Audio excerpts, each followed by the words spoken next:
श्रीभगवते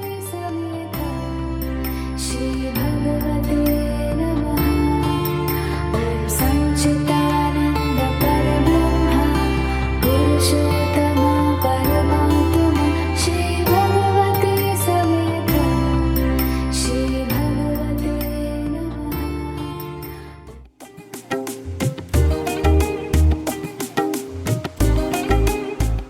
Hello and welcome to Don't Catch That Shit. I'm your host Deekay, and today we are going to discuss about another very important topic. And the topic is atheism.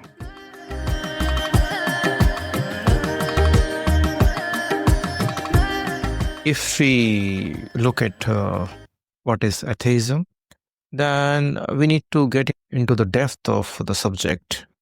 What it means by being an atheist, how an atheist looks at the world.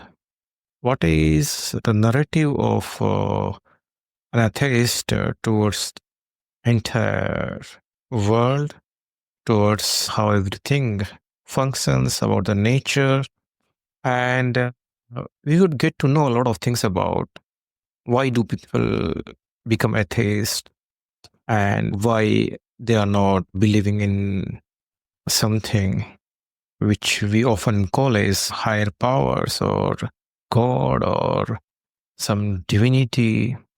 This philosophy of atheism is nothing new. It has been there in ancient time as well.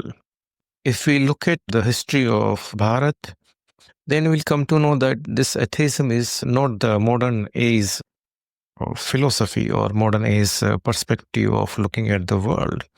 Even in the era of the ancient Indian civilization, he used to have a lot of people who used to be having atheism as their perspective of looking at the world.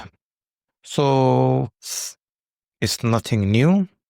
But over the period of time, it has transformed into something which is very dangerous.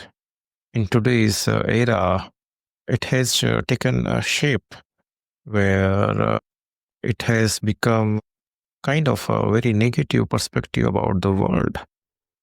This atheism is about looking at the world from the perspective that this world is working on its own.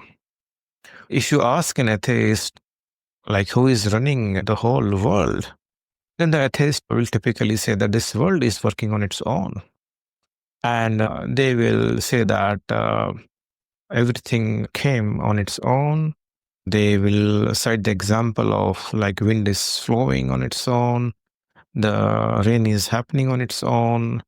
At max, they will give some scientific reasons of rain coming or wind blowing. So they would not be ready to accept that there is some higher intelligence behind working of all these things. They won't be having any kind of belief, any kind of notion of someone or something is behind the functioning of the whole universe.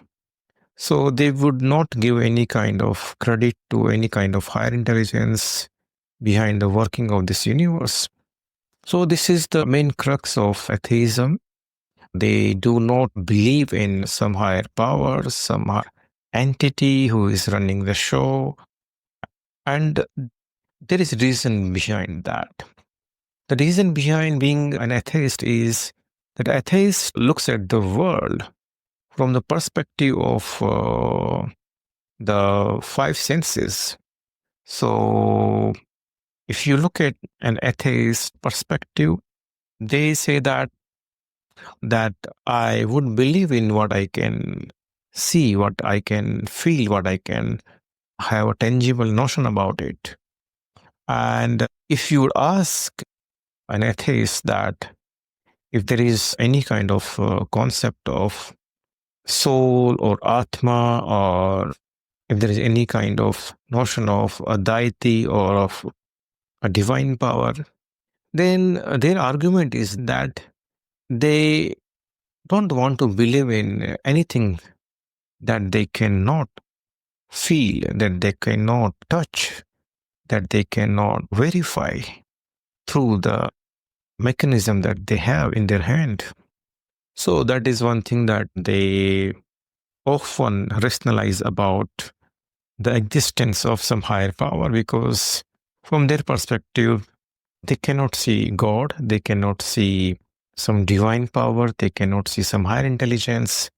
And since they cannot see it, they would like not to believe in that. And that is fine to some extent, that unless until you experience it, unless until you see that, you would not want to believe in that experience. And if it is the experience of someone else, they would want to deny that also. They would reject that. If someone comes and tells them that this is their experience about higher intelligence, about divinity, about God, or about some high powers, experience of trance, and how if someone would tell them about the out of body experience or some experience of some different dimension, they would not believe in that also. Because if they believe in that, if they would accept that, then atheism will be gone. Because then in that case, they would have to accept that there is something beyond this dimension of body and mind, or physical dimension. Then they will have to start accepting some other dimension which is beyond the dimension of physical dimension. So that is one thing. Then the problem lies when they would reject something without inquiring about that. The problem is not that you don't want to believe in something. It is perfectly all right. In fact, nobody should believe in something unless until it is their own experience. But if you reject something because you did not have an experience about that, and the bigger problem is that you don't even want to experience something that is not to be experienced through the five senses. And you don't want to put effort into that. And those who are putting the efforts to know some higher dimensions, the spiritual dimension, the dimension which is beyond the body and mind mechanism, they would ridicule that as well. So you don't want to put an effort in knowing something which is beyond the dimension of physical dimension. At the same time, you would not appreciate those who are putting the efforts to know that. And they are having their own experience of a spiritual dimension. So atheism has this big problem that they are stuck, they are stagnated. They believed in non-existence of something. Though they blame others about believing in something, but they themselves believe in non-existence of some higher dimension, non-existence of some entire intelligence. So their belief is right. What they believe into is right, the non-existence. But someone else's belief of existence of something is wrong. So that is contradiction here. And the problem lies not about believing or not believing. The problem lies that how much effort you put into that. Why don't you try yourself? But they don't want to get into that as well. So if you put some effort to know a dimension behind the working of this physical dimension, you would not be appreciated by these people. You are simply someone who is having a blind faith. They don't want to understand that there is a mechanism to reach the dimension which is not visible dimension. And no matter how scientific that dimension could be, the seeking of spiritual dimension is given in Indian context, Indian spiritual context. There are a lot of methods, step-by-step methods by which you can experience a dimension which is beyond the physical dimension. But they don't want to study that. They don't want to get into that kind of thing. They would simply say that whatever is not comprehended by the five senses, by their limited body mind mechanism, does not exist. So for them, this higher intelligence, this higher power called God, does not exist. Even the Indian spirituality would often start with this attitude of not believing in something. Even I would say that you stop believing in anything, but that doesn't mean that you stop seeking something. Not believing something is perfectly all right, but not seeking that is not all right. That's where the problem with atheism lies. So it's very easy to deny the existence of something that you cannot experience. It's very easy to say that, oh, I cannot experience it. I cannot see the God. I cannot see some higher dimension. I cannot see your devas, your devis. I cannot see which kind of higher energy you're talking about. You cannot see the subtle energies through your five senses. There are ways. There are ways, there are methods, there are practices that leads you towards experience of subtle dimension, which is beyond the physical dimension.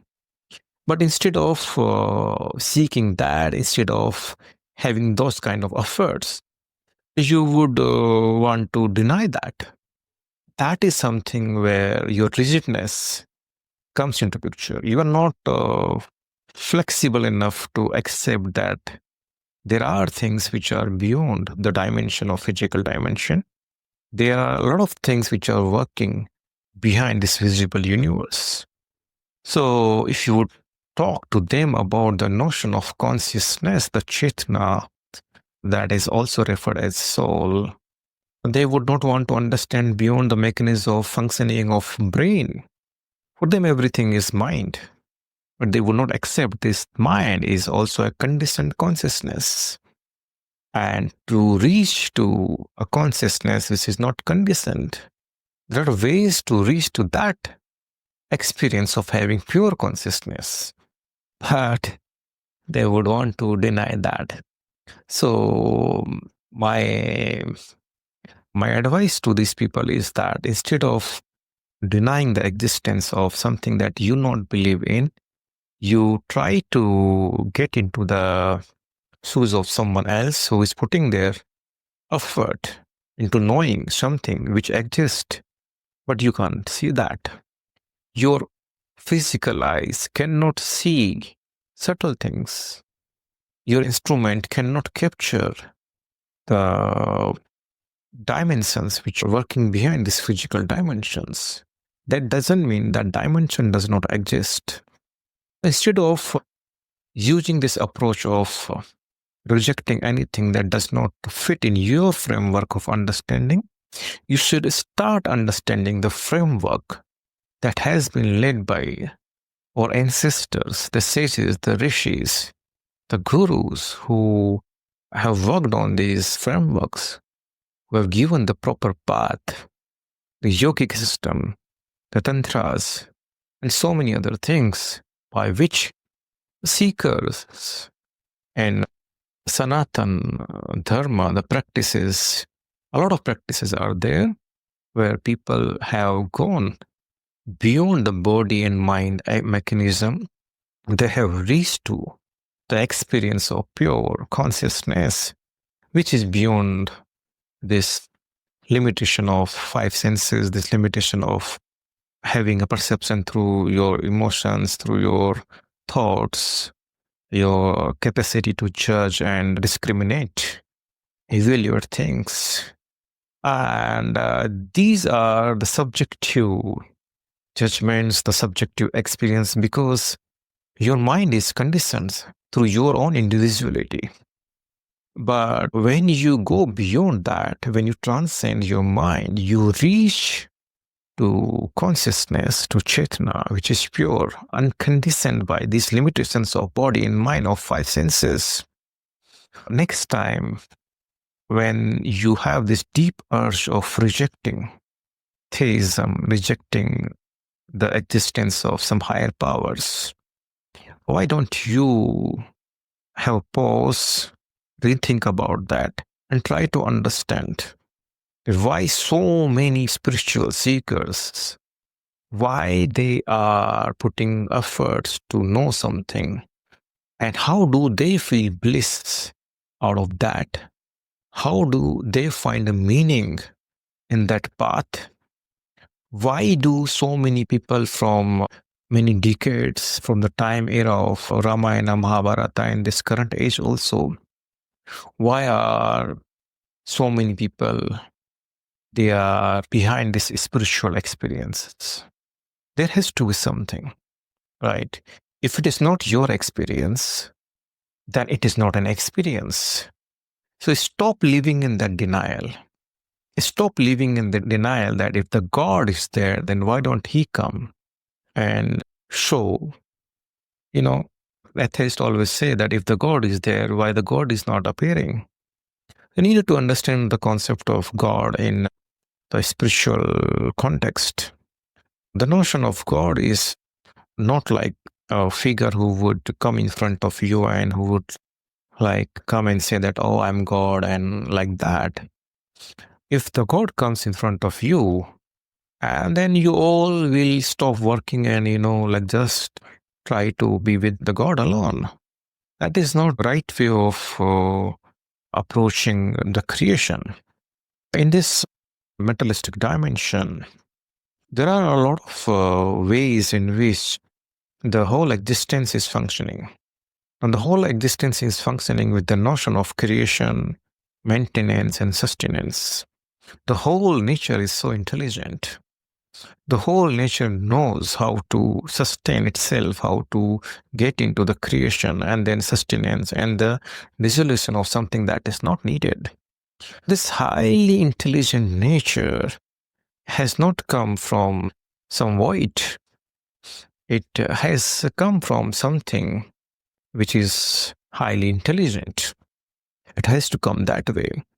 If the entire solar system is functioning in a way that the Earth itself is like a bowl, and the whole solar system is functioning so intelligently, even if, let's say, if you have to lift something, you have to move one ball from here to there, or pick a bottle and put it somewhere else, then there is a thought that comes in your mind for just these small, small actions.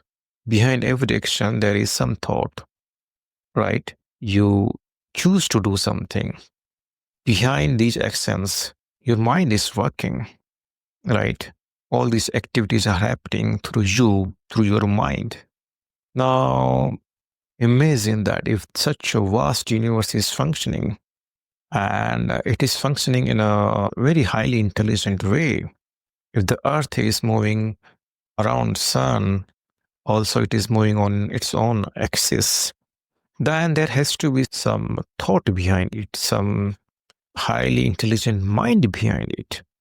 We call that as higher dimension. We call that as higher intelligence. And we refer to that as God. If you understand it that way, that such highly intelligent things do not exist in random. Okay? You need to understand that. If you have a close eye to observe this nature, then you would come to know that there is some highly evolved mind. There is some higher intelligence which is making all these things working. So instead of denying that, instead of saying, oh, I can't see it, so why should I believe in that? It is fine. Do not believe in that.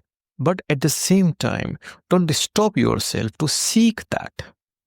Don't ridicule others who are putting their efforts in seeking the truth of our existence, truth of the existence of this whole universe.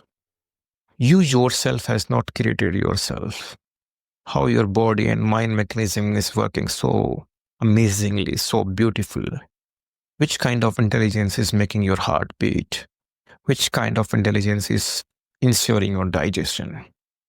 So if you try to understand that there is some power which is working on behalf of you as well, then instead of denying the existence of that, you can have the approach of seeking that. Yoga is that approach of seeking the higher truth.